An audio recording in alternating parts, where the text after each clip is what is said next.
Yeah, paiku sarengal paingal labangal nantungalinde paingangal nanda ede ya paile. Lan salbina on lando sidon e jam no ku kala ka wondon e ka jodor don onon e wondibe mon e jatigibe mon e musibe mon. Kala hawrdo yo video do ko yo partage mo parce que don andi vala je suis précisément à Manda et j'ai pas beaucoup de temps, c'est pour cela que j'ai décidé de faire cette vidéo en ce moment. E fi andintingolon kadi ko fewndi ko sare men Conakry on andi wayrindirden hanki e 19h et 20h ou 21h hande no mi ari e 19h law e mi holla on taw kam mi woni do voici dans Fouta Djallon ko hitto cholli o to jawatanande do. S'il vous plaît d'abord haray ko atti kon musidɓe an wonɓe landarude pay ko sare no salmina on lando sidon e jam haray ko atti kon taw ko fi ko carburant ɓeydi kon e en République de Guinée ay ɗon andi min haalanno min yewti on fi muɗum on andi e nder muɗum min si mi haali aray no wodi komi tippi ko ɗum buy faalete wawgol wa an kono si Allah nandina jokkodirta haray ɗon atti taw min haalino ko neeɓi ato hewtude hande haray carburant la Guinée on lannino ka depoji ay men yewti ɗum hay laamu ngun faala deman tisugol yewtere paykun sare kono ɓe wi ko ɓuuti holli ko muusi haray noon ɗo taw lan noddita kala soferjo wonɗo ka République de Guinée woni sofer taxi woni sofer taxi moto hey ndaare lan ɗo moƴƴa ko paykun sare woni on yewtude ko menen wi men jictina e Mamadi Doumbouya men beppina e ma o beppide kono woni komi faala on yewtude ɗo musiddaji an jodorɓe Conakry labe kam mi andi on ɓeydi paasi ɗi mi andi ke source claire laaɓuɗo poste haray noon ko toriɗen soferɓe ɓen mo taxi moto mo kala ko gollata tay ko concerni konko transport miɗo torima ala immédiat ɓeydugol paasi ɓeydugol transport on senditanelan vidéo on fika yoɓe hendo len tori kala soferjo woni pullo woni forestier woni maninka woni particulier kala anduɗo ko sofer ka République de Guinée meɗen torima ɓeydugol paasi ko ɓuri yawude sa ɓeydali paasi yo Allah defe tana e masibo kono woni simi yewti ɗum e paykun sare suuɗora e ko fokkiti kon hiɗen tori kala soferjo kala on soferjo wonɗo ka République de Guinée ka joɗorɗa wo ko awa pan carburant ɓeydike ko yon ɓeydu paasi mais ala ni on peut pas interdire les manifestations hiɗen tori sikotoma ko sofer siko bappa ma ko sofer siko kawma ko sofer kala sofer jomi jeejima sika ka camion daratami kala ko daritami ɗo torima ɓeydu paasi ta tefu ta fero hayde ɓeydu paasi ma gara otowal ma ngal nde Allah no darna leydi o fo yiyay hara no laaɓani jama on pos haray ko noon taw toriɗen soferɓe ɓen haray noon hande ɗon andi ɓe yahanno Mamadi Doumbouya mi alani o Mamadi Doumbouya ala formation o ala power o ala doole senditanelan vidéo au maximum e men haala noon ko neeɓi o ɓe haɓɓa e Mamadi Doumbouya ko ɗum waɗi mi inni lan hulyak ta taw ko kanko wonata premier président wareteɗo e hoore laamu en République de Guinée je l'avais dit e hande noon e neeɓi haalude wi armi on divisike hanki e nder vidéo an mi andintinno guinéyemɓe ɓen minni o Mamadi Doumbouya wana gardiɓe guinéyemɓe wonimo gardude c'est des maliens e kala arɗo ɗo tawno déteste on tigi seekay par ce que komi woni paykun sare tawata he yiɗuɗa añuɗa faalaɗa a faalaka wonanɗa a wonana détestuɗa a détesta a daraylam par ce que wana waɗi ko Allah waɗi ɓe wi he no juɗesi no taƴesi juɗe no juɗesi taƴet fof ko fi no ƴakkora komi woni paygal moniɗa weltiɗa a daray par ce que min komi watta kon komin tu wayno amoni hey diri woɓɓe batto détesté, tu regardes encore. Pas écouter ça, rester demi-mère et mère parmi sa génération. Aïni, voilà. On y choli din kamena ya memoni sondu ya nai. Kofutane. Musi dajian, wandi landarude. Hande kalu natata yaltata. No wadi ginembe hudabe. Wawe abi machu. Wawe abi babikwa. No wadi ginembe be ala barki. Kala gine njo kellando Mamadi Doumbouya kumbaba men no datamo. Jolli acce men heɓa komen waɗo ka dare Fouta no foti jama regardez kala pullo Fouta woni maninka woni forestier kala supportuɗo Mamadi Doumbouya yon tigi andude men waɗete ala borraji ɗum no wona tosokun walla jano meɗen suti on goy meɗen andiri on kadi goto goto woni ka socio média hande mi maccuɗo huɗaɗo no innaɗo ya des jeunes de l'axe qui voulait mettre de désordre wawɗo wa Ousmane ñeeloy meɗen anduma meɗen remarque ma Allah walle noon mayida e Dumbuya de sina ɗum hakkudan e Allah si Dumbuya haɓɓama hande a yaha e place Ousmane ñeeloy direct ɗum yo laaɓane poste hande kadi paga yalay systéme o partage vidéo on haray noon jama meɗen andintinde on o coup d'état fokkutunoɗo hande menen kala sorijo tappuɗo Mamadi Doumbouya mi wona e première personne soutenugol ma ɗum mi suuɗora mi toroto kadi peuple on foppo yaltu soutena on tigui men suuɗoragoy ça soit clair si sorijo goto yalti so fini Mamadi Doumbouya savent que la voix du peuple est derrière toi ça c'est moi ma voix Billahi tu seras soutenu et je sais que vous allez les renverser parce qu'on avait mis alerte on puccinaymo directement donc kala sorijo renverse ɗoma andu peuple on soutenete de ɗum min suuɗora min waɗirani nande hikki hakkare ko direct kala pacinɗoma Mamadi Doumbouya andu voix peuple on yalta kadi tawano feeti fen et puis on va danser bien ça soit clair c'est là d'abord je vais interpeller les gars qui veulent faire les coups d'état dans le Kamma Kamboy hande ka wetuno finkari no wolde nder kalum kono ɓe wi saibal source laaɓuɗo naya yaltu humpita jama on ko fewndaki haray konnu feƴƴi Conakry ko ɗum mi yarata andintingol on hande ɓe yahanno pale on he min on jama formiɗo ɗaɓɓata gardi he formiɗo militaire bien formé n'a pas besoin d'arme haray Mamadi Doumbouya ɓe yahannomo awa ɗo noon ɓe nata feere ma boni he ko ɗum ɗo mi wolanno Mamadi Doumbouya je t'avais dit ta eto guinéen ɓen suusama ay noon joni ɓe andi ko lineti waltu ngolorɗa ça va se faire contre toi de parce que ça contre-tourne pas ça va te frapper na population on bebinta Mamadi Doumbouya ko ɓe ɓen mbaw makko on avait dit on avait prévenu la liste on va li taper donc militaire ɓen hawtino hande bimbi ɓe joɗɗina ni goy hay kalu natata yaltata parce que ko selu mo daɗa woni ko natani on andi ko woni kon e selludale no tiiɗi na mi ŋaali fof no andi mi haalno noon kadi mi waɗi alerte ɓe sikko sama kala mo innima fof no fota maɗum mo innima kala ko gore mum darni a darnay haray ko ɗum ɗa darnata si gore ma darni suudu a darni ala suudu andu nawo gotum ko gore ma darnata kon darna fof no andi jaramiɗo haala haray e nder ton ɓe yanno ande Mamadi Doumbouya koko laaɓi pos suuɗaki hino laaɓi pos woni clair ɓe yawno nangugol mo haɓɓa mo ha o yora par ce que min haalanno mi indi ɓe nangay mo ɓe haɓɓay mo Mamadi Doumbouya o gagnotota ko transition en République de Guinée ça soit clair mettez le cœur et partagez la vidéo on vous donne les vraies informations bien entendu en République de Sénégal ou République de Guinée ou République de Canada ça dépend de vous ko ati kon musiddaji woni landarude o sayɗo o yoyigoy no ɓuuɓi no wuli haray ilan welti parce que hande ɓe holli taw hiɓe wawi yangol Mamadi Doumbouya haɓɓa mo ha o yora kan wallinamo ɗa yalta fus kadi haray noon sori ɓe décidi ɗum ɗo hande noon ɓe yannomo ɓe yaadi e pinkaji jeɗe hakkude Allah sori on fof waliɗani boy faala dogude donc e nder ɗum ɗon noon jama kalum natata ni yaltata lannali de coup d'état on en téléchargement himo en cours fewno ɗo ni Mamadi Doumbouya no maapi woɓɓe inni gay la fait pipi dans son pantalon foppu no andi donc kono noon addi o probléme sori on yoɓaka no woodi ko fijirte no woodi ko fijirtake haray sori ɓen yahannomo hande ka pale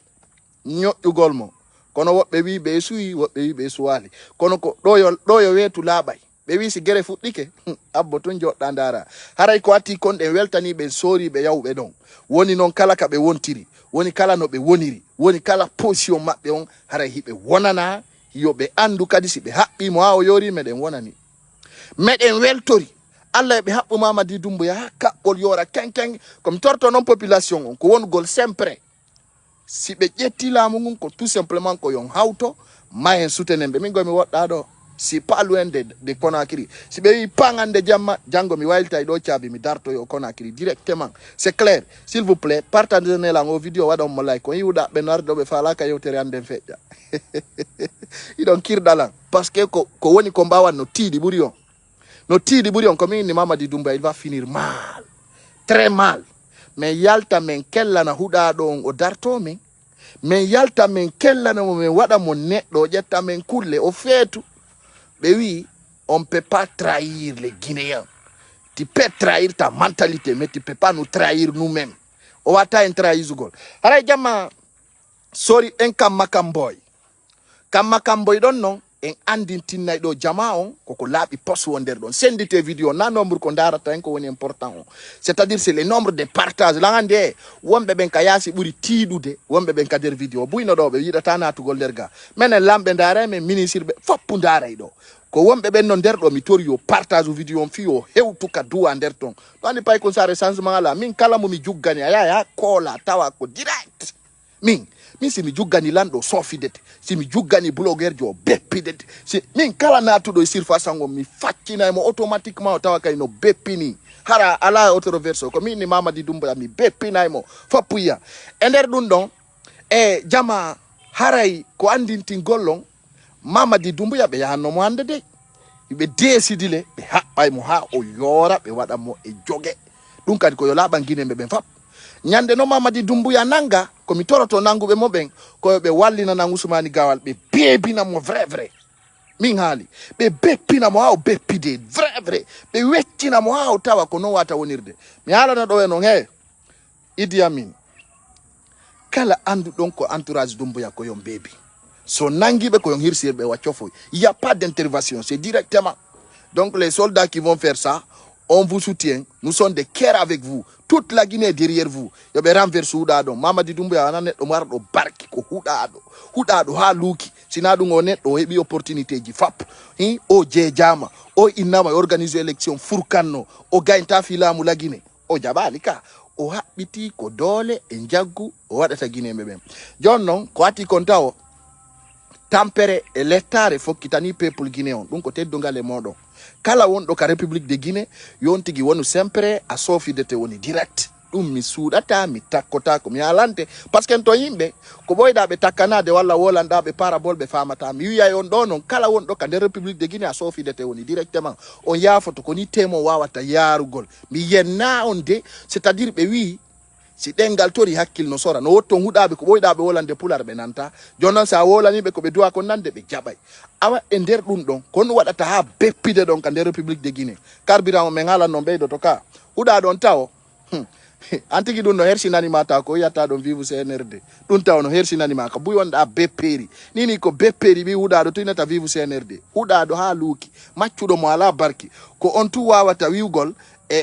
vive CNRD sina ɗum ko ɓi bila acce nani taw ngukkolango sina ɗum mi sebulanno ton vrai taw noten surface janɗinde ɗo sa wonay ɗo a respectay teddinama furkannoɗa min si fima no dia si fi pay kusare mi a liongo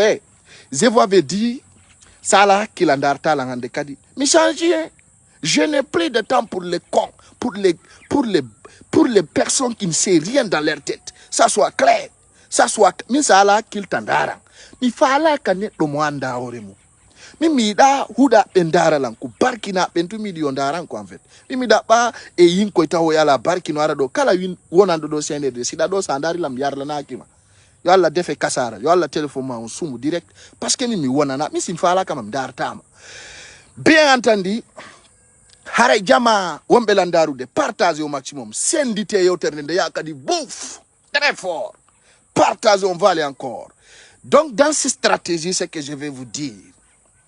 En République de Guinée, carburant on mbeydi, kala ardo do kala sant, min kala tawdo do yewtere ande no yendi mo mi tey pass. Mi tewi.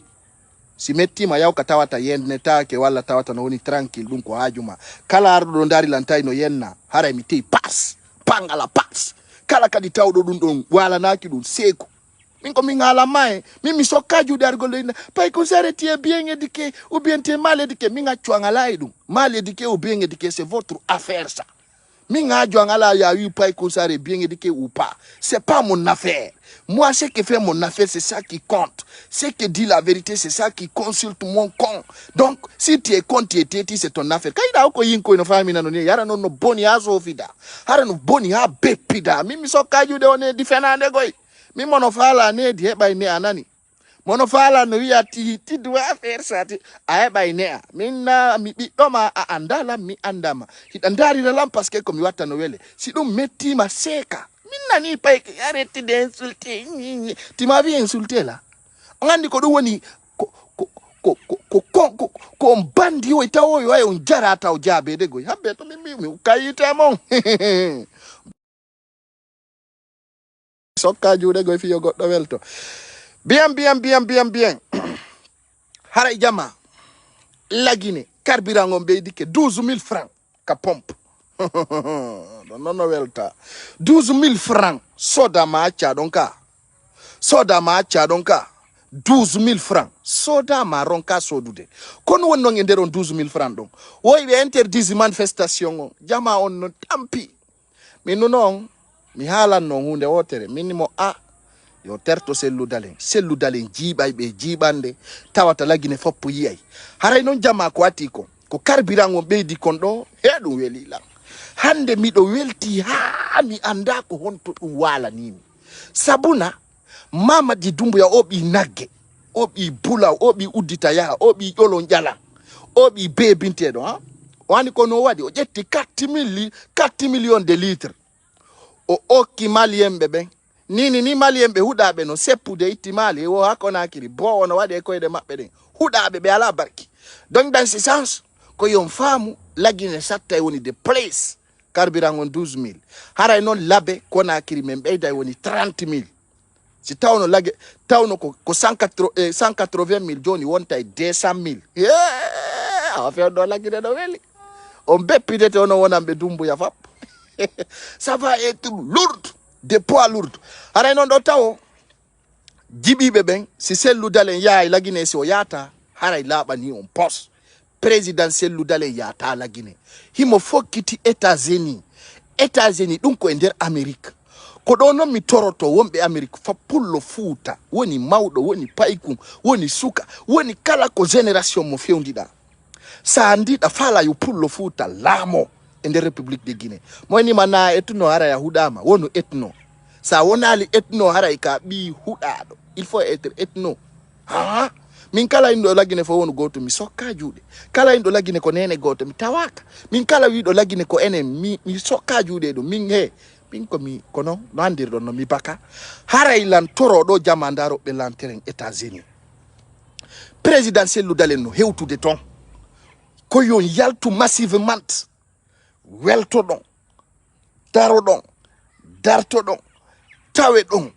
consultant yaltiron no yaltira non Gambie présidentiel dalen jonnay on discours taw ko discours wondo très fort ko discours hollo kadi Mamadi Doumbouya ko beppintedo ko discours hollo kadi Mamadi Doumbouya ko déstabilisetedo on discours non fait yo wadon ta jabu hay goto fillitano ma ko présidentiel dalen yewta ko ngender États-Unis haray no sukabe fop wawbe wan jogitibe duubiyan jogitibe porgal e dole woni be telen États-Unis debbo e mawdo wondo la ndarude ara non nandarin kinotodo parce que mi miida nafigi ko kala ndarola wande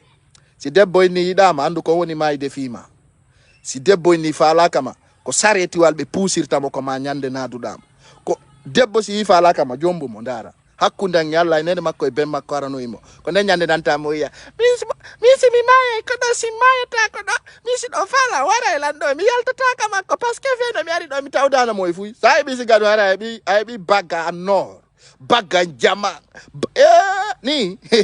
boy noton menuma sa yalti kasare ayay kasare jandunde sanani be wiyama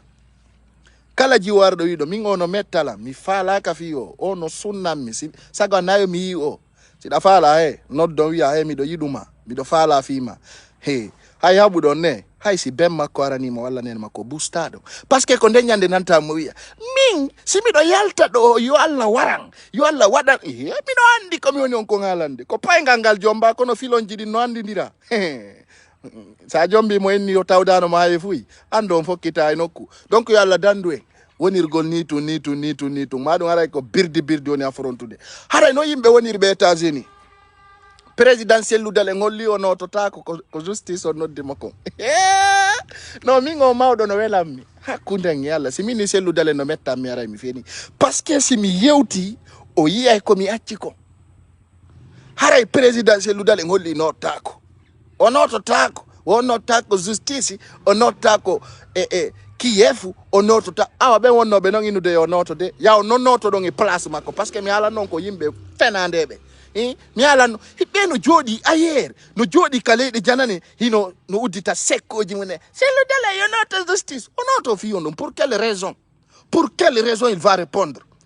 Goɗɗo toñe liɓa ma suudu bonnanama nana huɗaɗo gono sortonina koma o noto so notaki haray o lamata ko lagine ko beppale c'est de malégance c'est faux ko beppale huɗade selludale notako ɗum o notako haray noon ko toriɗen jama on telen États-Unis ko yon foppu mon ko yon mobilise aron encourage on président selludalen dans les ordres dans les normes dans les stratégies, dans toutes les manières. Langandi non do misa bo ambu ya hoya don. Langandi tu 1000 personnes ya e content. 1000 personnes ya hoya kander sal don. Haray ko yo lu sal jandu do. Wado meeting wi jandu ngi. Hey, not don teleji ding États-Unis, France 24. Fopu hewtay don. Hewton teddi non hollon siga ko kanko lami lendi. Ko dum mi tori on États-Unis. Haray ko yo jama on andu présidentiel lu dale no tako. No to tako. Ono to tako Kiev on andi non do diaspora ko on dow ton kon mido holori on go ilangandi don gaina mido andi kon vrebe surtout les américains black africains mido andi don wawi andi goddo sino wawi bebinde mare ko ni so ara so bebi ni matay no bebi ni vrai donc haray lang habbi présidentiel de la rando hewta to der de do balde ko yo yawka bureau fédéral humpito don men publier na on date on so hewti ko yo yaltir wadille ko nuno woni ko yaltinta o hino kadi moji di yewto ton din menen ko sellu dale gagni lagine ko sellu dale lamoto ko sellu dale woni président amen ko dum din ko ngudi jogoto don on nani siyama makka ko wolte kon ka ko rabbayka ka ko indi Allah tu wolete ka nder mekko ton go ono wala ton goddon sinadum awa jama si présidentiel dalen hewti ko yo adna on fopputa andu bruit yon hara taw e nder États-Unis fopputa ayara Joe Biden landita to konno wadi hande États-Unis do konno du woniri foppu mo kala taw ko yo ardu holla way ko président lagine onni sanan go ono fempo no inna se be MPC le dalen président ko anta ka bepperi ya yaltingol dum e wundu koma ko dum ta holli anka fussa bagijo ma honto marda sekko awi amama di dumbu na wayam pesu de sellu dale wongol président anko honto ngide manati ko hondum tippuda un simple connard comme Mamadi Doumbouya pe en PC sellu dale dans quelle méthode dans quelle stratégie dans quelle façon kala woldo fi dum ko yo se bulanno mo menen goto wata en pesu de sellu dale personne dum ko yo laban paykun e mawdo donc haray dum don kadi ko woni ko yantude do dum no buri ko dum mi alanton sa jokki mo jokkama Allah ittay ko jokke o Mamadi Doumbouya mo jokki fi sellu dale jonnon Allah addi ko jokkamo parce que tawbe ko haali do taw fi noddugol sellu dalen ka justice tawbe wopi mo coup d'état e fewndo do ni kadi carburant on beydike awa nambara no fokkiti haray non sukaɓe yaltuno hande sare Conakry nden telen labe telen zere kore telen boke telen Conakry ka lax haray jama on yaltuno joni non mino marɗo yunde wotere nde mi lelata e population Conakry on fop ɗo noon miɗo faala yon senditanan ɗo hayota population jodi be Conakry miɗo toro on sodugol siyoje peinture mi anda si ɗon nandela est-ce que vous m'entendez ɗum non mo kala ko yo finance ɗum e hoore porgal ma e laaɓal ma si tawi ka militant honɗum mi tori onon taw wonɓe Conakry fap woni paykun woni mawɗo kala ka plaquewal Doumbouya woni koyo yawli ɓongal ɗum ɗon ko min jonni stratégie on kala ka plaquewal Doumbouya woni e République de Guinée on ka anduɗon woni labe woni mamu woni zerekore woni kankan kala ka plaquewal makko woni ko ngal piite leydi c'est-à-dire kala ka inde makko winda e nder République de Guinée on koyo yaw windon ɗon IFDG baron Mamadi Doumbouya mi holla on façon sukaɓe go fuɗɗike goy mi holla on ɗo joni piiji go yi on ɗo menen ɗo na birdi de ko terre à terre ɗum ɗo noon ko cuucal hande kadi goyen jalantaɓe hande kadi ko stratégie très fort wonɗe yadude mum stratégie wonɗo puissant stratégie wonɗo fort o yiwano ɗo ni menen ka laksi ni fuɗɗike holla on ɗo taw on andude na birdi fokkita telen ka laks fuɗɗike taw dare ɗo hino on yi o yi foppu barama hino voilà foppu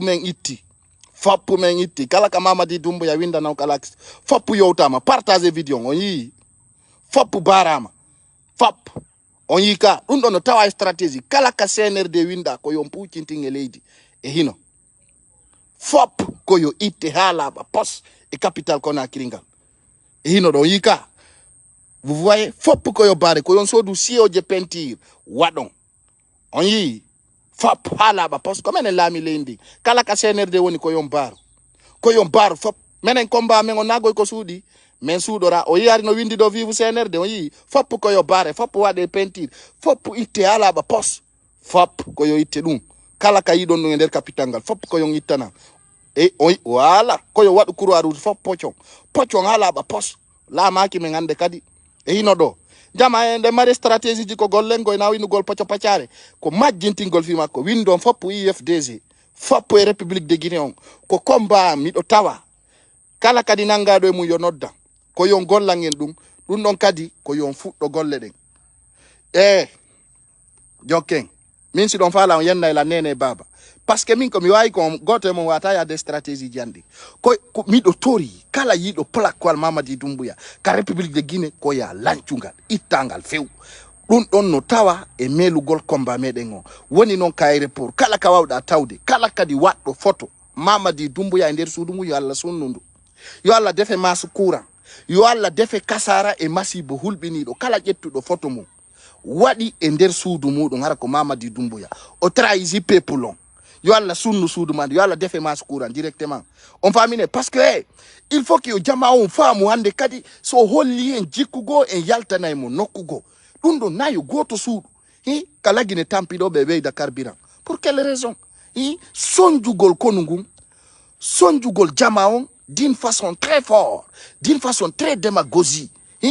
haray jama on no tora dum do ko buri yawde kala ka yidon photo Mamadi Doumbouya e gouvernement makko ko yon beppintinge leydi haray no e République de Guinée on ko tori den jama on ko impose gol sellu dalenge nokkel din fap e nokkel din fap surtout non pour le foot hande pour le foot ne doit pas négliger minni on si on néglige mayde monde so néglige et néglige fi yo adamen on bonu c'est néglige ara fi pour le foot boni donc ko fop ko yo immo wakilo on a des stratégies très fort menen yaltino Mamadi Doumbouya holli mo aduna on billahi wallahi taala men danninira mo kadi wa buzi won mi ngali mi tawete kadi e danninaybe mo andi ko mon ko ngalde mo kala no mari ko wawi mo be wi ndangu mo inta kono hibbay moyni ma gayna tay fu yabba junange holla mo da gayna moyni maka bepperi ka iletere hollu man mental ma no buri mo no wadi jangube bepperibe de la yabe famingi kono pullo nafigi jono metami la yado pullu no winda do pocho pacare no ya CNRD oko CNRD be wonani onon fop nyande be hoti ka studio e piara on gengi dama e piara on gaynade parce que wallahi billahi tallahi Mamadi Doumbouya il sera déstabilisé ta goto figir na birdi dans les stratégies donc haray non ko tori de ngalla ay Allah ko wallowo Allah ko wawdo sa nawni ko Allah torotoda sa tampi ko Allah torotoda Mamadi Doumbouya o yaltani en ka mija nakimo en fala no ka en yaruno ay non o yaltani en don ko en yaltammo ko mija on andi musiddaja woni la ndarude e ko carburant on beedi do kon dum moƴƴani en haray non mi andintinay do kadi jama on mi andintinay do jama on les cartes sedia on yitiday sedia on ka président Macky Sall lami don haray be do yitiday ka wiete don Accra dum ko e nder Ghana be faway lagine sanction musudo haray hande o yiko wiete ko Aminata da mettami Aminata e watti dada e veewal mi falaka Aminata no a wadi sababe wiete Aminata burbe be mettitay lan woni haray ko colonel Aminata awa wata interdire de manifestation la Guinée en CNRD ma kono ay tun ka pulunta mi anda da ka pullo parce que be inni wo nene mi anda min yimbe wola ni lam fi ma pija parce que min da metta lan ko min si mi tunno neddo wayri ni jama yewtindire gonga si jiwa way wa Aminata tawata ko tuma wadi fondete woso daro yeso ekran haray ko wassa nyoge on famine ko dum be nata wassa bien entendu ko wassare wana wel korre donc Aminata accu yaltugol boltugol ko bolciwo parce que ça va te rattraper tôt ou tard donc andu hunde wotere awawata interdisude manifestation en République de Guinée ko fenande jama on yaltay haray non do ko mi torto kadi population o ko mi torto mi jeeja on ay carburant on beydike c'est pas si dim beydike ko yon yaltu ka hore lawi ko yon yaltu hollon effort mongon ko yon yaltu hollon puissance mongon don andi fewndo Dadis Camara iwayno ko kanko e taximetre be ben ka capital ukkondiri hey ko pay kusare alta kon ko min tu wayno e histoire jandi di mi halata din kadi atawe ko non di woniri kala ka tekita atawe no labi pass jilla dido futa ka nder burure tululu on yi voilà kono ko mami yewta on ko fewndi ko dans ce sens dans ces stratégies mi jonnando histoire entre taximetre be ben e Dadis Camara ko be waddi nyande go be yawno habe natani mo kander kan Alpha Yaya be yawno habe natani mo taximetre be ben sabu on dum Dadis Camara innuno ko 3 personnes wonata baaw ka taxi je goto wona yeso taximetre be ben wi dum watta be wi ko mukk si dum no wada yo Allah warbe be ya no Dadis be waldi joni goto yeso nayo baaw kona kiri ko don tun ha hande ko godo meda yide leydi ay wotiri be wada dido yeso nayo baaw ender otowal foppu no andi si mi fena ya e ndaro mbambe to ka parking wala si taxi je den no fejjude foppu no andi kono fo no andi kono fejjuno hakkunde mabbe Dadis Camara aray ko mi tori passage ben si pasi be idama si taya wata ko ya daro on andi e ngala no sofer fo yo grève be jabal hewti ko be grèvata sofer on ko yo grève garo ngoto je monde walla be don pasi di mono fala waya sude waya sa haray non do kadi ka dare alimentaire meden tori on be dugol prix jidin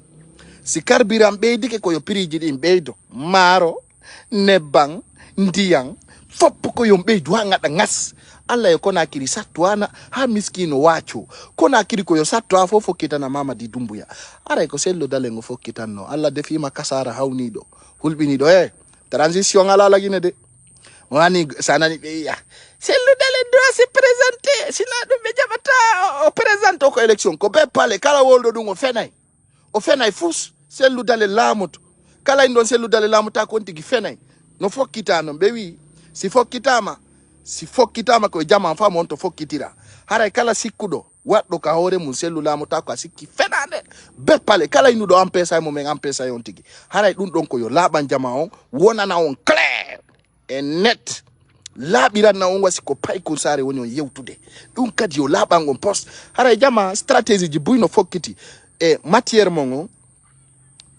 na sabu sellu dalen be wadirta population dum non labani on joni ka parce que jama on si yalti manifestagol fi carburant on labana on joni ko feccata kon labana on joni mo inni Mamadi Doumbouya susata wargol wi pay ko sare wi o fenay Mamadi Doumbouya ko wadi konkindiya kombo woni yiyali dum awa jama uddite hakkille mon den faamon mo inni Mamadi Doumbouya o warata goddo landimo Mamadi Doumbouya ko fi on dum o winditana ko hon woni golle Mamadi Doumbouya wallahi billahi tallahi Mamadi Doumbouya ko assassin jo o waray o piyay o lettay mo inni Mamadi Doumbouya warata landimo moƴƴa kanko ko hon dum o tippi landoɗamo ko honto o andi Mamadi Doumbouya walla ko honɗum woni golle Mamadi Doumbouya Mamadi Doumbouya ko warowo on winditorade fi wongol imamu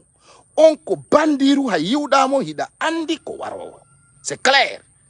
kala innuɗo Mamadi Doumbouya na waro on tigi ko fenowo Mamadi Doumbouya waray de ɗum ɗo foppuno andi kadi o wari flagrant o wari o filmi o wari o holliri mo innima Mamadi Doumbouya warata on tigi fenanima haysi ko min mo innima Mamadi Doumbouya susata wargol ɓe wi e pular laaɓungal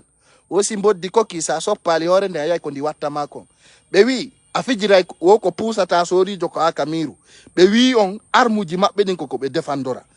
mo innima Mamadi Doumbouya warata landi le 5 septembre ko honɗum feƴƴi landoɗa ko feƴƴi kon kindiya ko honno woniri kombo yawno ton landoɗa ko feƴƴino kon an kan Alpha Yaya en 2019 landoɗa ko feƴƴi kon kam Makamboy landoɗa ko homɓe wonno kama fule wonno ɓe nadde ɓen ka commune de Ratoma komɓe mari ɗin maxiji komɓe mari ɗin façon ji awa jama andite koko laaɓi pos Mamadi Doumbouya ko waro on way miɗo e noir bien sûr kami woni ga e hino courant ala ko e nder burure tululu kono ɓe wi gonga kan ka wontiri wo hay siɗa woni ka niɓɓiti ɗo gandi ka jalbi ɗo gandi ka niɓɓi min lang e nder Fuuta ni min joɗaki voilà e hino donc min kala kami woniri gonga an ka yaltay clairement awa Mamadi Doumbouya ko warowo ɗum ɗon yo laaɓan mo kala ɗum ɗo nayen suuɗere joni noon ɗum waɗi simi wi ta selludalen yahu fiyo ɓe warmo c'est clair mo innima ɓe susata nangude selludalen minnuma mi wi on tigi fenay yes c'est clair kala innuɗo maɓɓe sustanangude selludalen on tigi fenay ɓe tantay ɓe susali liɓugol suudu makko ɗum kon ɗum yalti hon ɗum yalti foppu yii ɗum ɗon en fo en sikkuno ɓe sustandu memude ka yawno ha ɓe memi ɓe piitindu e leydi c'est clair parce que selludalen ko e hino ko hulɓini ɓe kon min ni o yo accu argol ɗo vivo fenande mon ka son ari ɗo yiɗon winda ɗum billahi mi bulo kayon hakkudan e Allah min ni on ha juwan ala e seyefde acce argol ka pasan e windugol ɗum hiɗon mettanmi fi Allah hoti annabi jon weltalan Allah goɗɗo wiya maɗa mettanmi quoi mi yiɗa innugol goɗɗo no mettanmi kono hiɗon mettanmi parce que kon fenandeɓe mi yiɗa on taw arka pasan few fi Allah kala anduɗo hiɗa andi Allah ko goto hiɗa yiɗi Allah fi Allah no wele ta arka pasan mi falaka ya windu ka pasan ɗo fi seyefde weltalan hay min misi miɗo mette si tawi hiɗa andi ko welatalan few fi gasi ko mi wolata kon welatama en fait ta winduɗo fi seyefde si fi Allah no wele si tawi de hiɗa andi fi Allah tawi noon anda fi Allah tawi ka ɓi kefeero ka ɓi geddo ka ɓi abba mi walle nani atan andi no wodi huɗaɓe ɓe famata habbe yo an kadi mbulokima joni e yara ni goy e yara ni gran addi on torso maɗo addu ɗo addu yo a faami noon addu ɗo torso on torsami andi ko futani voilà dogu noon dogu ayɗa mari koyɗe dogu aha on yilama kono noon ɗum jalbirde ko ya yonnola di ɗo awa gara addu ɗo mi yonnantore gasi yaw joɗɗa to wayntami darirami to wo ko mi waɗu ni kono hey he mi yiyata ɗo ranta tampingore ma yaw terto ɗo yaw mi waɗa programme ta tampingore ma merci en programme ay ɗum ñande go jama hey ala wonɗo fenandejo ɓuri ɓe CFD mi yiɗa jikku maɓɓe ngu min mi yiɗa gorko wolowo ko watta min pay kusare si min nima hande waro yen goɗɗo ko an si yiltoto min mi yiɗa wowla ɗum waɗa ɗum mi falaka on neɗɗo mi yaali ko mettatami wa neɗɗo wi o waɗe hunde ar mo andi koye fenande o tippi min si min ni ko enen hay lakara si yahama yeeso Allah a tawa yangi pay kusare ɗon wonde si mi wima lanni andu lanni min mi yiɗa fenande mi yiɗa neɗɗo fek j'aime pas dans ma vie neɗɗo mo wolta gonga donc yo jama on andu CFD ko yimɓe ɓe anda hunde ko bulawɓe tun jooɗi toon no waɗa fumare no waɗa birdi no haɓɓiti kadi ara e page ji yimɓe waɗa ɗin promotion je on wata min ala no law kon bepperiɓe donc haɗa koye jama on faamu ɓen wona mone hay goto CFD wawana lagine fus rien absolument donc stratégie on menen ko kala jokkuɗo selludalen ko dans ce sens men woni ko lutti ɓawa ɗum mi yiɗa e wolugol fiɓe si mi woli fi maɓɓe sagan ko yomi tuttu quoi si mi woli fi ɗo je me déteste quoi parce que j'aime pas que vous parlez non de ça j'aime pas ko on bepperiɓe ɗo wawa CFD onon jokkuɓe ɗum fop bien jon noon jama musidɓe wonɓe landarude musiddaji yon andu hande ka fewdiɗen ɗo carburant on ɓeydike noon blokigoy a yanki kadi blokunoɓe si ɓe ari ɗo kadi ɓe winda tum blokay directement parce que ɓe weltala ko fenande ɓe ɗe yaltuɗo ɓe waɗɗo pocco paccari ko ɗum min he o wafe réseaux sociaux birdiɗe ko ɗum min mi ala groupe buy invité lan ɗo e page mum mi jaɓata par ce que la andi ko fenande ko fek ɓe wona vrai mi jaɓata buy haɓɓitoto nodde len ɗo e page mum pay ko sare ar min invita ma waɗen débat minna mi sali parce que on ala sens quoi mi ya waɗan débat on ɗum juste pour avoir de visibilité pour des buzz non moi je n'accepte pas ça il faut que tu travailles dur il faut que tu oses d'aller loin dans les stratégies. Nous ne sommes pas contre personne, mais nous sommes là juste pour la vérité, pour la réalité. Chers Guinéens, chers compatriotes, on s'en va envers Guinée encore pour vous dire, sauf faire bébé, koyobe andu si carburant on beydike koyobe beydu directement passing. Déjà do syndicat wawana on fous, rien absolument. Syndicat wawana on hay hunde. Syndicat wawana on fous, beydi tun carburant on koyom beydu catégoriquement carburant. Carburant ka ɓeydi ɗo non ko ɗo torotoɗen kala yeeyowo goɗɗum kanko kadi ko yo ɓeydu directement on andi min mentalité an on ɗa wawi wonde ara position ji men ɗi wana gotum min komi reni ko anna ɗo renuɗa si tawi litte men on na gotum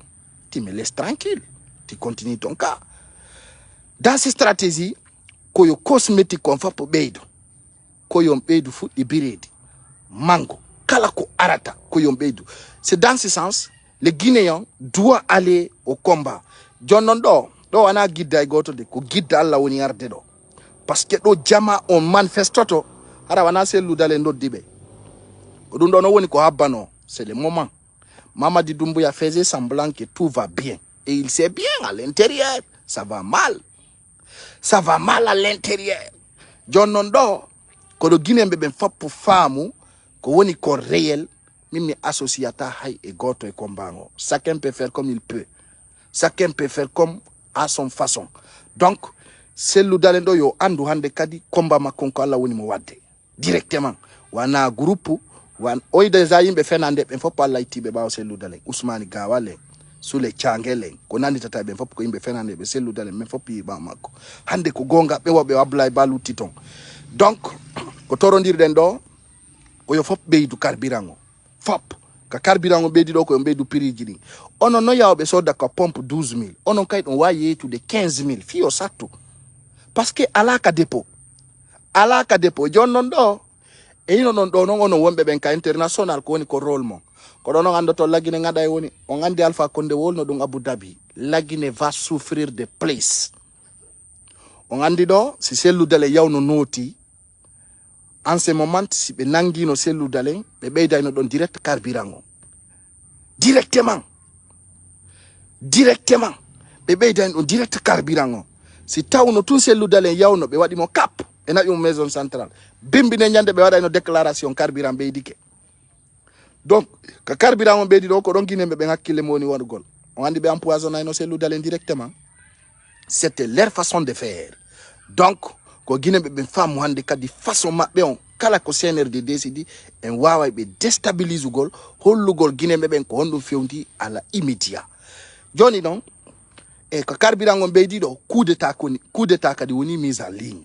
Fiondo ni Mamadi Doumbouya ko men hala nay non ko o susata bouzugol ka capital Conakry o ya kindia. Ibe be hadno sikude on blague. Wallahi on blague pas. Je blague pas, hein. Il n'ose pas de quitter Conakry à les jusqu'à Kanka. Parce qu'il sait que dès qu'il bouge, on va les taper directement. Il sait bien, dès qu'il bouge en République de Guinée, ou bien il bouge de Conakry à Boké, il sera déstabilisé. Parce qu'il y a des personnes qui attendent que Mamadi Doumbouya bouge, ils vont renverser le pouvoir. Il a peur. Il a peur. Donc, quand on lui donne, on wakiloto.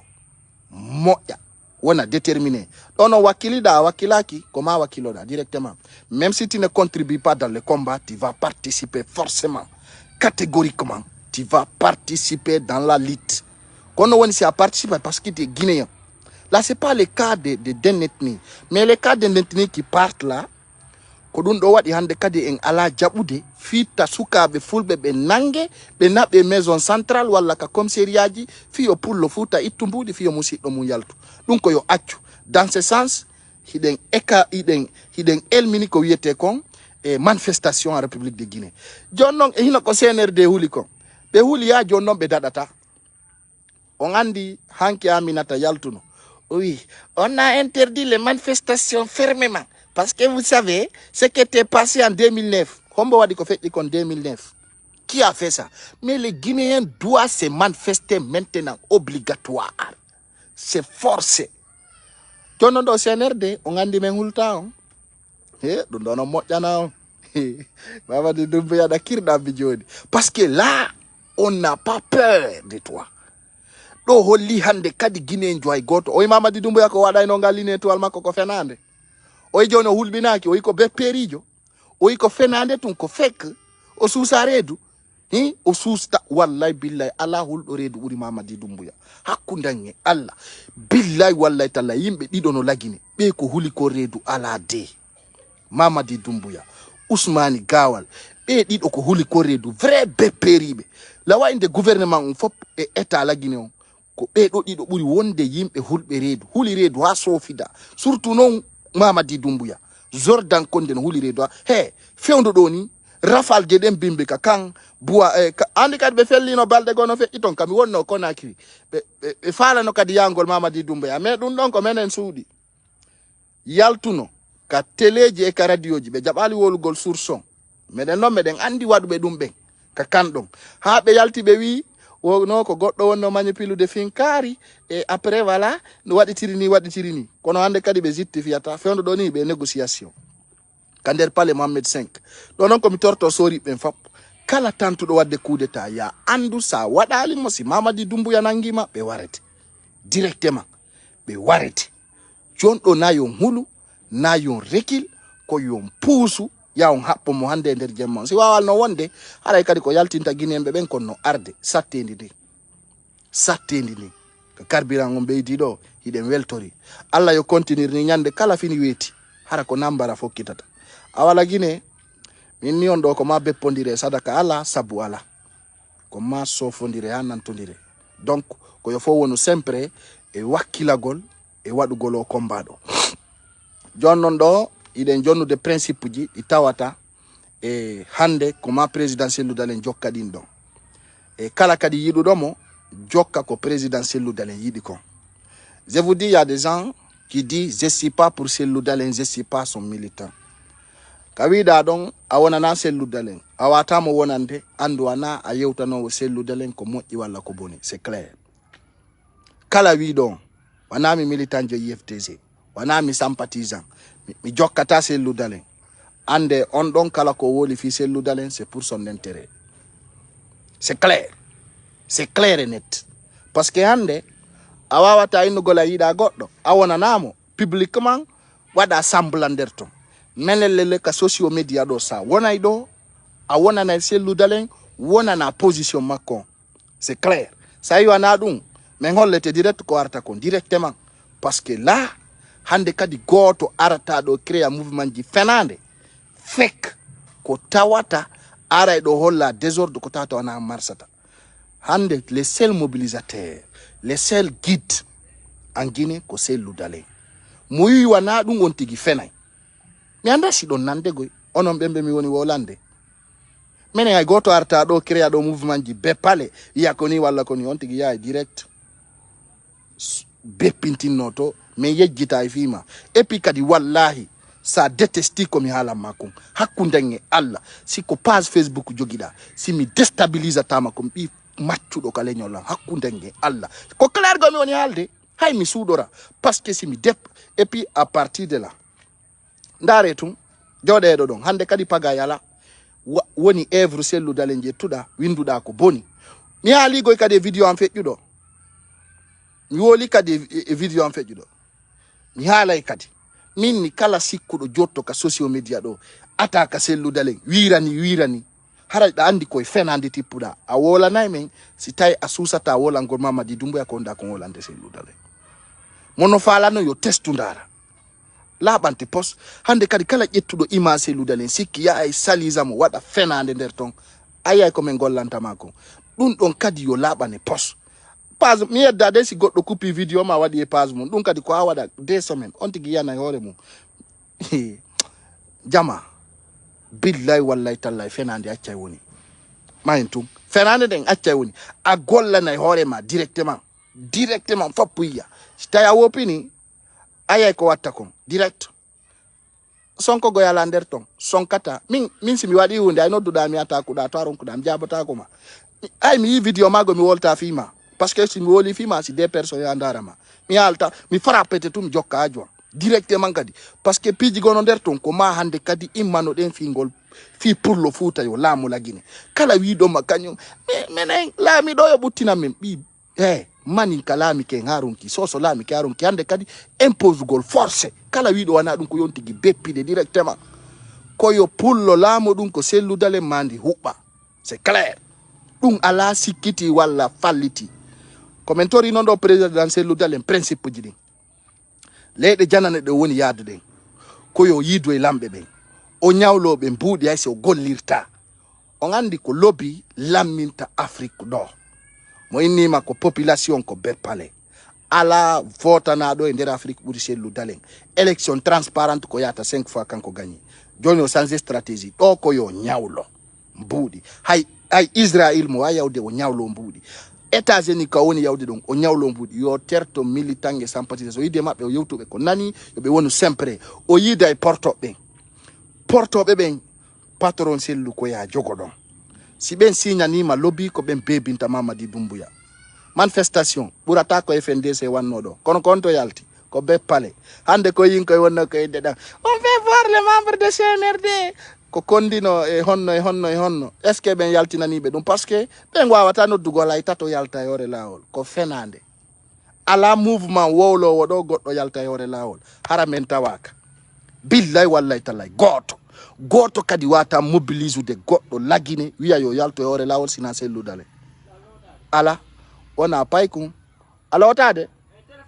ok wona paykun wona mawɗo wona suka hay goto ala wonowo ka top inoyo goɗɗo memo e hoore lawol arana selludale hunde wotere ka fewndi ɗo ko tawata carburant on ɓeydike ɗo jama on sonjo ɗo 2 semaines jama o yalta ka hoore lawol haray noon en toro ɗo Allah yo sediya on waɗan lagine embargo noon ko honɗum ko piiji jelu piiji sappo faala ɗen ɗin piiji sappo Allah ko lanɗo miɗo jooɗi e nder village Tululu Allah mi ariɗo e hoore jang miɗo toroma fattoma Allah defu lagine ko wiyete kon embargo e nder laamu Mamadi Doumbouya foppo en tant que Mamadi Doumbouya no nodditi lanɗo lagine o andi ko no mettilan ko o no fempi no faminana ko élection lamminimo be pale o no jooɗi no famina ko guinéen ɓe votanimo o laami andi min ko ɗum walla yurmude quoi Mamadi Doumbouya il se prend on dirait que c'est le Guinéen qui a voté pour lui il est élu hein? Mais ça se fait pitié ça c'est la démagogie totale donc en andinaymo noon ɗo ittiɗo wana guinéen jo votanimo fi yo laamo ko arɗo brigandi ƴetti la Guinée en otage joni noon ɗo komi torto peuple on koyo fopp immo wakkilo wona déterminé holla hande kadi o laamaki en e sama kala o laamaki en e sobe o laamotako en kadi donc aray ɗum ɗon fopp no tora yo wakkilo kala ka wontirɗon e nder ɗum ɗo noon e on heɓa e détache tewɓe on min go yennoɓe lamɓen ɗo mi blokata on ko ɓe yaroɓe ɗo winda fichier yefde ko non woni mi blokay direct parce que ko wol ton ko weltala hande ko fenande on artale ka pasan ɗo waɗon promotion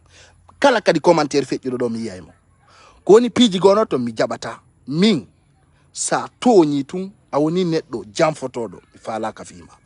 ko ɗum mi falaka ngenari mi falaka ko goɗɗo jeeyi mi falaka si goɗɗo okkoralan o ɓuralan ko ɗum mi tortako ay goto kala ko sikkuɗa ɗamari min miɗo andi ko zéro parce que sa waɗanalan ko fuf se yaltata a famine a waɗanallan kadi fiyo mi wonani nafigijo mi jaɓata min komi carcarlo pullo mi haccaka e kun goɗɗo walla oyigo min miɗo oya hoore an mi haccaka e piiji gono nder ton donc il faut que les gens soient déterminés unis et forts jonno président Cellou Dalein meɗen yetta on meɗen yiwde combat ji moɗon ɗi Guinée fappu no wonani président Cellou Dalein e ɗo noon kono toriɗen président Cellou Dalein ko ɓeydugol ñamale ɗen ñawlo la Guinée fappu yeeyutu menen laamu tun siɗa faala a wiya a jonniɓe Fuuta foppo walla a jonniɓe Zere Kore foppo kala ka portoɓen faala signe foppo winda kaasa wiya a jonnayɓe président Cellou Dalein président on diway baape wonde tertoɗon on tertotongal makko bayagal président jentem o yigoy ko wolɗon kon Gambi o yi ko wolɗon kon Gambi ka ayon woli Gambi taw Mamadi Doumbouya diwni o trembli président Cellou Dalein to wawi dimbude made Mamadi sa nani le chef d'état-major de l'armée ko Cellou Dalein sa nani le haut commandement de la gendarmerie ko Cellou Dalein sa nani le ministre de la défense ko Cellou Dalein même temps le président de la république ko Cellou Dalein no mawɗo ɗo welammi mawɗo on beebinay Mamadi Doumbouya o beebide aɗa akiriyalla président Cellou Dalein meɗen toro on jeeja on ñawlagol portoɓe ɓen moƴƴa jawle bus ñawloɓe ɓuri ko Alpha Condé ñawlino ko ñawlota lamɓe ɓen Afrique ɗo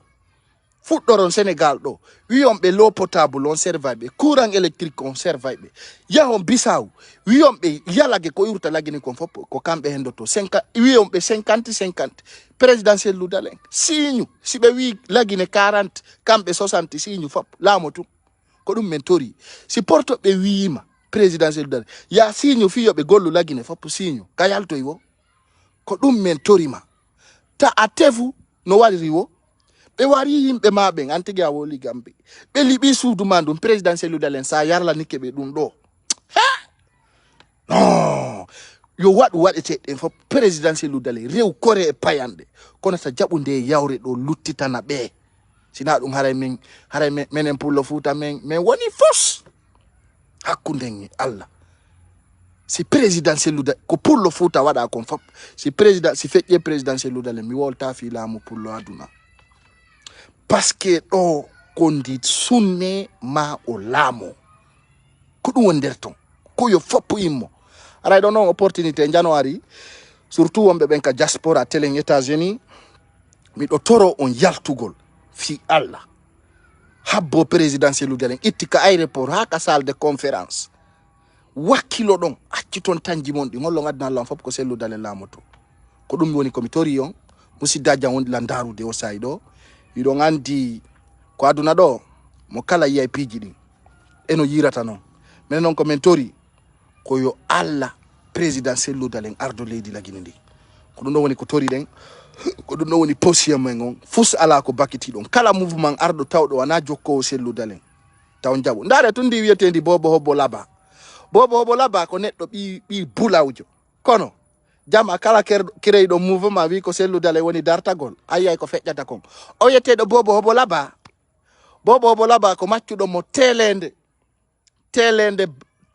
basal on andi tele on ko tati ko tele dongal e tele basal e tele gandal bobo hobo laba non ko tele basal o jogiti o yeteɗo bobo hobo laba mi yewta fi makko dernier ɗo maccuɗo uɗaɗo bobo hobo laba womo yawde o créa mouvement wofi defandugol transition mo selludalen holli aduna on kono jama ɗum ko hande weli wolude bobo hobo laba yay ton ko ɓengu makko tun jokkimo ɓengu makko tun donc piiji gono ton yo pullo fuuta on faamu hande kadi janfa ko fokkita ko marsata selludalen o laamoto si ɗum gasi musiddaji am wonɗi la ndarude ko yon andu do mouvement ji fokkutuɗi ɗi lagine ɗo yoɓe ko minen an peesi dumbuya nane beppale oyɓe ampe ono an peesuɗon dumbuya akkirilla o ko bogo haba ayo ko bogo haba ne hakkude Allah buy wa ay ɗo ko ɗon ɓe yarata hakkude Allah ndin ɗon yahi to wo ko defandugol Mamadi Doumbouya transition hakkudan e Allah ko jokkimo to wo ko ɓengo makko e mouvement makko donc yo jama andu hors de selludalen rien ne passe et à partir de là on laisse personne utiliser les militants de l'IFDG, ça soit clair so yande kanko Ousmane Gawal mo waya ɓi huɗaɗo ni himo ni city ha sofida ka yawɗa mo en moi j'étais les militants de l'IFDG, j'ai servi l'IFDG foppo ko beppale huɗaɗe andi en haalanimo kanko Ousmane Gawal o ardota ko lagine fi makko jaasay c'est clair donc jamfiɓe ɓen selludalen foppo jooɗe heɗo ɗon haray noon kadi en arta fi o Kiev haray yon andu fen ɗon hiɓe tambi kaydiri maɓɓe ndin hiɓe jindude procureur on wi he ɗo noon la weltani président selludalen hande hari mi wayri weltorgol ni billahi wallahi tallahi he ɓe jindidi e plainte maɓɓe on konakiri ha ɓe ronki ala ka ɓe naɓali monsieur Beya notti wi ƴettata garantie plainte on jonnon le 11 président selludalen haray no nder États-Unis he jama hey koma jama on anda ko wiyete kon stratégie sen andali ɗum en soñjoto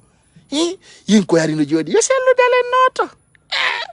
o noto justice fenande